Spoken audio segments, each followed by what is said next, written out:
Assalamualaikum warahmatullahi wabarakatuh. Alhamdulillah, alhamdulillahilladzi arsala rasulahu bil huda wa dinil haq liyudhhirahu 'alad dini kullihi wa kafa billahi shahida. Asyhadu an la ilaha illallah wahdahu la syarikalah wa asyhadu anna Muhammadan abduhu wa rasuluhu la nabiyya ba'dah. Allahumma salli wa sallim ala nabiyyina Muhammad wa ala alihi wa ashabihi ajma'in, amma ba'du. Sahabat Lembakum dimanapun berada, tema tausiah kita kali ini adalah tentang kemuliaan istiqomah dalam ajaran Islam. Kemuliaan istiqomah dalam ajaran Islam. Di antara hal yang penting bagi kita sebagai kaum muslimin adalah menjaga sikap istiqomah. Menjaga sikap istiqomah karena ini adalah sikap yang sangat penting sebagai bentuk konsistensi kita dalam mengamalkan ajaran Islam. Sikap istiqomah ini menjadi kunci karena ibadah kita ketika kita laksanakan secara istiqomah, secara konsisten, itu akan menjadi amal ibadah yang memberikan faedah dan manfaat bagi kita semua. Untuk menjaga sikap istiqomah ini tentu sangat tidak mudah, karena ketika kita memantapkan tekad dan niat untuk menjaga amal ibadah kita secara istiqomah, ibadah apapun bentuknya, itu pasti akan mendapatkan begitu banyak godaan, begitu banyak rintangan untuk menjalankannya.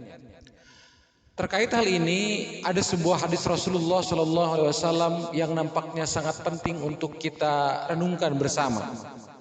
Rasulullah SAW bersabda, "Bada al-Islamu ghoriban, wa sayaudu ghoriban kama bada'a fatuba lil ghuraba." Bada al-Islamu ghoriban, kata Rasulullah, Islam itu merupakan sesuatu yang asing di awal kemunculannya. Islam di awal kemunculannya merupakan sesuatu yang asing. Wa sayaudu ghoriban kama bada'a, dan kelak Islam akan kembali asing sebagaimana awal kemunculannya.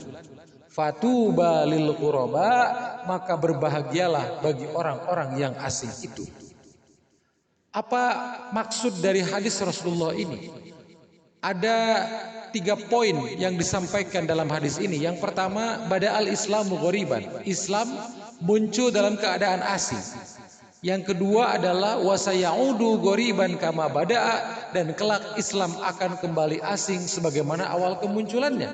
Poin yang ketiga adalah fatuba lil ghuraba, maka berbahagialah bagi orang-orang yang asing itu. Mari kita uraikan satu persatu. Yang pertama, Rasulullah menyampaikan bada al-Islamu ghoriban, Islam pertama kali muncul dalam keadaan asing.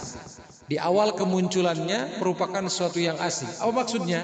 Maksudnya adalah ketika Islam pertama kali didakwahkan oleh Rasulullah di kota Mekah, di hadapan orang-orang kafir Quraisy, tentu itu merupakan sesuatu yang asing pada saat itu. Kenapa? Karena pada saat itu masyarakat di kota Mekah itu semuanya menyembah berhala. Masyarakat di kota Mekah menyembah patung-patung. Kemudian tiba-tiba Rasulullah muncul mengajarkan kepada umat saat itu bahwa kita tidak boleh menyembah berhala, kita tidak boleh menyembah patung-patung, tapi kita harus menyembah Allah. Tentu ini adalah sesuatu yang asing bagi mereka di kala itu.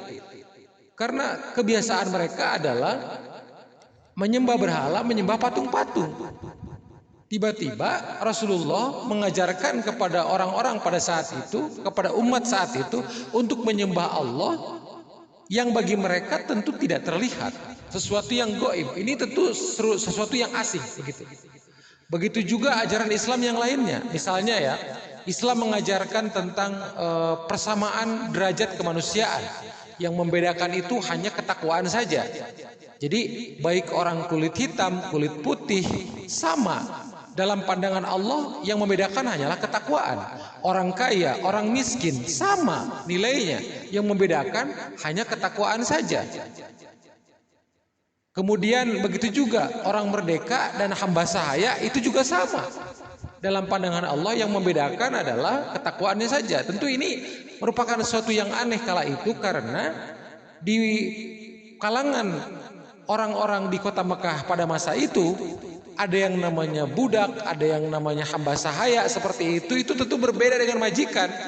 Majikan adalah orang kaya, mereka ini adalah orang-orang yang berkuasa, bahkan dia bukan hanya menjadikan budak-budak hamba sahayanya itu sebagai apa ya, sebagai pekerjaannya saja, yang membantu pekerjaannya saja, tetapi mereka itu bisa diperjualbelikan gitu. Jadi ibarat barang gitu. Padahal orangnya manusia nih. Padahal dia ini manusia. Hamba sahaya ini, dia ini adalah manusia sama seperti kita. Tetapi karena dia adalah orang-orang lemah, kemudian dia bisa diperjualbelikan gitu. Ada harganya seperti barang begitu, bisa diperjualbelikan. Artinya derajat kemanusiaannya berbeda antara orang merdeka dengan orang yang hamba sahaya, antara majikan dengan budak-budaknya. Nah, itu kebiasaan di kota Mekah kala itu. Gitu ya. Nah, sehingga ketika Rasulullah muncul mengajarkan persamaan derajat kemanusiaan, bahwa yang membedakan di antara manusia itu hanyalah ketakwaannya saja, tentu ini adalah sesuatu yang asing, ajaran yang asing bagi masyarakat kala itu. Nah, inilah yang dimaksud dengan badal Islamu ghoriban, Islam pertama kali muncul merupakan sesuatu yang asing. Kemudian poin yang kedua yang disampaikan oleh Rasulullah adalah wasayaudu ghoriban kama bada'a, dan kelak Islam akan kembali asing sebagaimana awal kemunculannya. Artinya apa?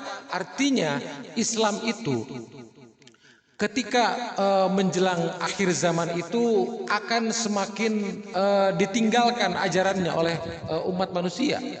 Jadi semakin hari akan semakin berkurang tuh orang-orang yang mengamalkan ajaran Islam begitu. Bahkan dalam sebuah hadis itu ya, itu disampaikan, dijelaskan bahwa ajaran Islam yang paling terakhir ada di muka bumi ini adalah sholat.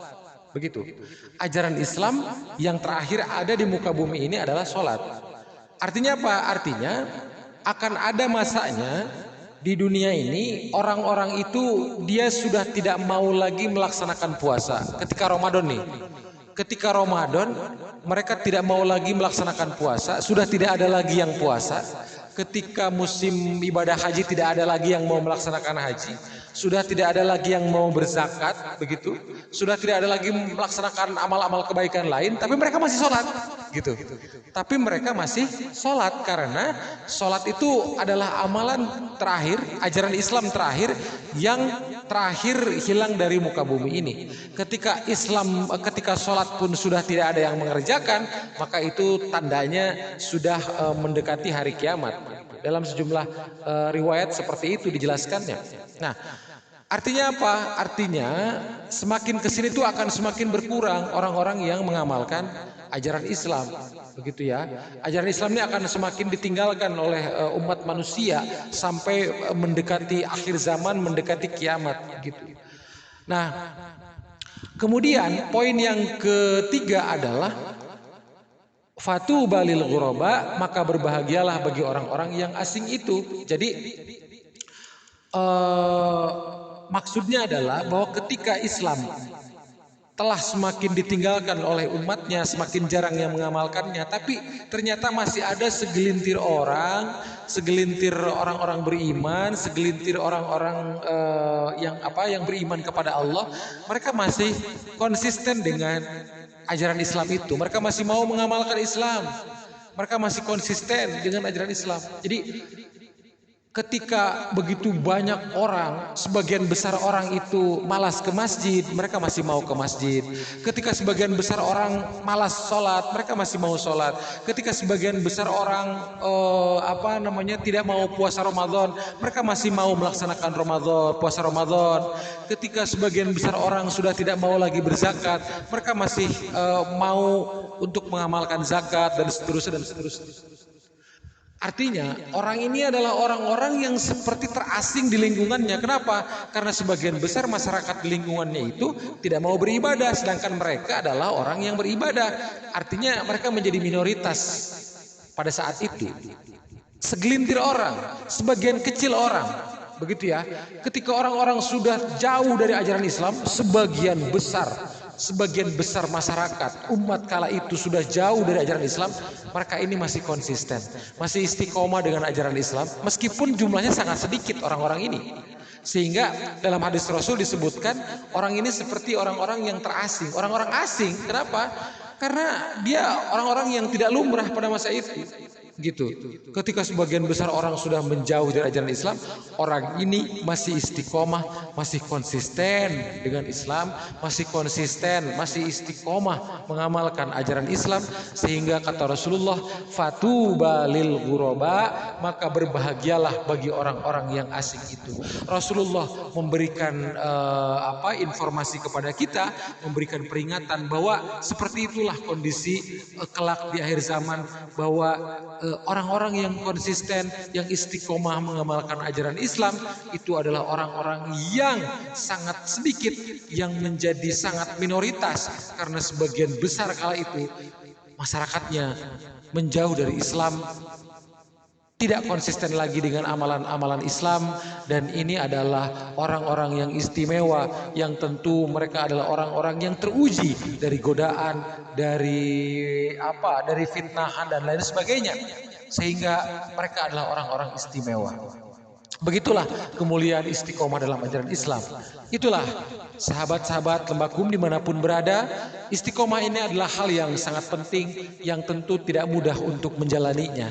Dalam Islam, dalam Islam terdapat sebuah ajaran yang menginformasikan kepada kita bahwa ketika kita bisa istiqomah, bisa konsisten dengan amalan meskipun sedikit, tapi rutin, tapi istiqomah kita mengamalkannya, itu jauh lebih baik daripada orang-orang yang mengamalkan sebuah ibadah dengan ibadah yang sangat besar, lama, tapi ternyata dia tidak konsisten.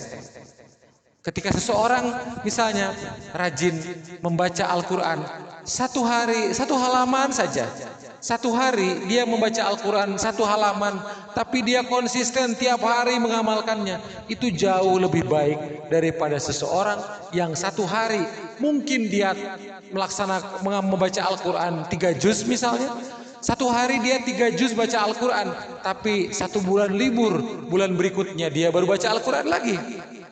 Itu tentu tidak bagus. Jadi jika dibandingkan antara orang yang membaca Al-Quran satu hari 1 lembar, 1 halaman, tapi rutin dia tiap hari laksanakan itu jauh lebih baik daripada seseorang yang membaca Al-Quran 1 hari 3 juz, tetapi 1 bulan kemudian dia libur, dia baru baca Al-Quran lagi 1 bulan yang akan datang. Ini artinya mengamalkan Islam itu membutuhkan konsistensi, membutuhkan sikap istiqomah. Begitu. Ketika banyak sekalipun, besar sekalipun amalannya, tapi jika tidak konsisten, itu tidak kalah itu tetap kalah kemuliaannya jika dibandingkan dengan orang yang meskipun sedikit amalannya, meskipun sedikit dan sebentar amalannya, tetapi dia konsisten mengamalkannya. Itulah kemuliaan orang-orang yang istiqomah dalam mengamalkan ajaran Islam. Demikian, mudah-mudahan banyak manfaatnya dan kita bisa mengambil hikmah dari apa yang telah dipaparkan. Wabillahi taufiq wal hidayah. Wassalamualaikum warahmatullahi wabarakatuh.